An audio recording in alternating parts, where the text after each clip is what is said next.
Are you urging China to help isolate Russia? Are you urging China to help isolate Russia?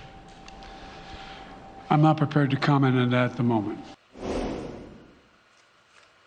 That was President Biden on Thursday, dodging a question about China as reports surfaced that Biden shared key details about the U.S.'s potential response to Russian aggression. But then the CCP turned around and shared the secret plans with Vladimir Putin. Joining me right now is former Pentagon Chief of Staff Kash Patel. Kash, good morning to you. Thanks very much for being here live from CPAC this morning. Your reaction to that scenario in terms of China turning around and sharing important classified info from the U.S. with Russia?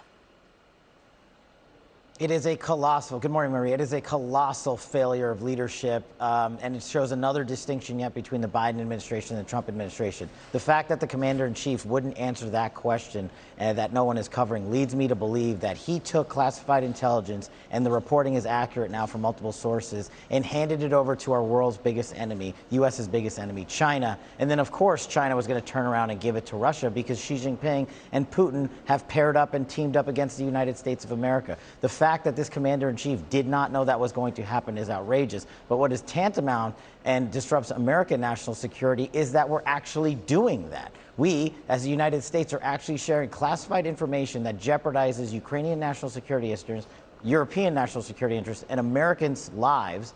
It's being shared with our enemy, who is sharing it with the next biggest enemy of America. It is just something that never happened under Trump, and the fact that it's happening under Biden needs to be fully investigated. Well, we saw a similar situation in Afghanistan. Remember, they left the lists of people who they wanted to get out with the Taliban. I mean, tell us how you prioritized intelligence in the Trump administration. You were in the seat. Yeah, thank you so much. Yeah, so when I was Deputy Director of National Intelligence, we basically come up with a program for Tier 1 initiatives. And Tier 1 initiatives include protecting against terrorism, bringing home hostages, our southern border, stemming the flow of narcotics, taking on Russia, China, and Iran. Those were Tier 1 operations for intelligence collections.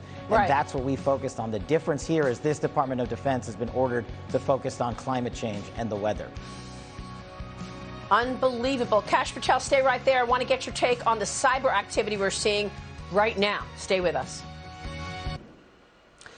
Welcome back. We have breaking news. We are hearing that now the president of Ukraine, Zelensky, has agreed to send a delegation to meet with Russia to talk about the way forward. All of this, as we understand, a cyber activity is ongoing. We are back with former Pentagon Chief of Staff Kash Patel. Kash, your reaction to potential talks, Zelensky agreeing to send a delegation, all as we understand a cyber activity program is in place.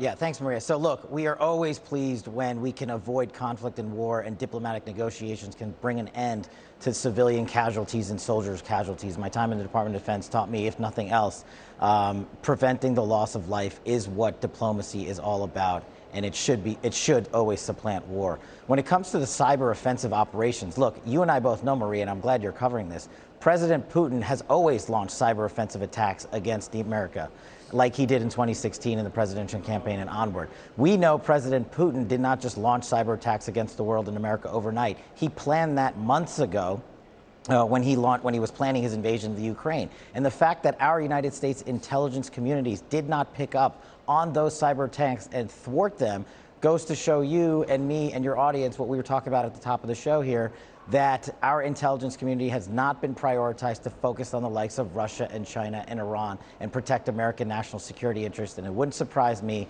if President Putin is going after not just government agencies and departments, but our electrical grid network, which is at open when Russia prioritizes their interest against us.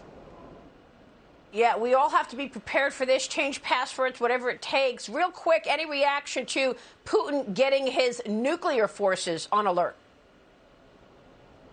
Look, this is just another example of President Putin, who runs the entire Russian kingdom and probably leading towards the Soviet empire in his mind.